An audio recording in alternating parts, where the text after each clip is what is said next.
കേരളത്തിലെ സഹകരണ ബാങ്കുകളിലെ പണം CPM കൊള്ളയടിക്കുന്നുവെന്ന് പ്രധാനമന്ത്രി നരേന്ദ്രമോദി. കരുവന്നൂർ കൊള്ളയിൽ മുഖ്യമന്ത്രി പിണറായി വിജയൻ ജനങ്ങളോട് 3 വർഷമായി കള്ളം പറയുകയാണ്. കൊള്ള നടത്തിയവർക്കെതിരെ ശക്തമായ നടപടി ഉണ്ടാകുമെന്നും നിക്ഷേപകർക്ക് പണം തിരികെ നൽകുമെന്നും പ്രധാനമന്ത്രി പറഞ്ഞു. അഴിമതിയുടെ പുതിയ മോഡലുകളാണ് കേരളത്തിൽ നടക്കുന്നതെന്നാണ് പ്രധാനമന്ത്രി നരേന്ദ്രമോദി ഇന്ന് കുന്നംകുളത്ത് പറഞ്ഞത്. നേരത്തെ തന്നെ കരുവന്നൂർ ബാങ്ക് കൊള്ളയ്ക്കെതിരെ പ്രധാനമന്ത്രി പ്രതികരിച്ചിരുന്നു. ആലത്തൂരിലെ NDA സ്ഥാനാർത്ഥി TN സരസു ഫോണിലൂടെ സംസാരിച്ചപ്പോഴും അദ്ദേഹം പറഞ്ഞത് ശക്തമായ നടപടി ഉണ്ടാകുമെന്ന് തന്നെയാണ്. പാവപ്പെട്ട ജനങ്ങളുടെ പണമാണ് കൊള്ളയടിച്ചത്. നിക്ഷേപകർക്ക് പണം തിരികെ നൽകുമെന്ന് മുഖ്യമന്ത്രി പിണറായി വിജയൻ കാലങ്ങളായി നുണ പറയുകയാണെന്നും അദ്ദേഹം പറഞ്ഞു.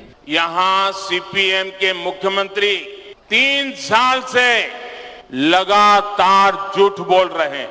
കരുവന്നൂരിൽ അഴിമതി നടത്തിയവരുടെ 90 കോടി രൂപ ED കസ്റ്റഡിയിലെടുത്തിട്ടുണ്ട്. കരുവന്നൂരിലെ നിക്ഷേപകർക്ക് പണം തിരികെ നൽകുമെന്നും കുറ്റക്കാർക്കെതിരെ നടപടി ഉണ്ടാകുമെന്നും പ്രധാനമന്ത്രി പറഞ്ഞു. इस बारे में कानूनी सलाह ले रहा हूं कि कैसे जिनके पैसे डूब गए हैं ऐसे गरीबों को उनका पैसा वापस कैसे करूं.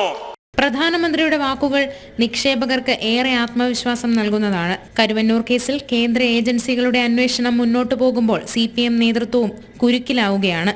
പ്രധാനമന്ത്രിയുടെ തൃശൂർ സന്ദർശനവും CPM കേന്ദ്രങ്ങളെ പ്രതിസന്ധിയിലാക്കിയിട്ടുണ്ട്.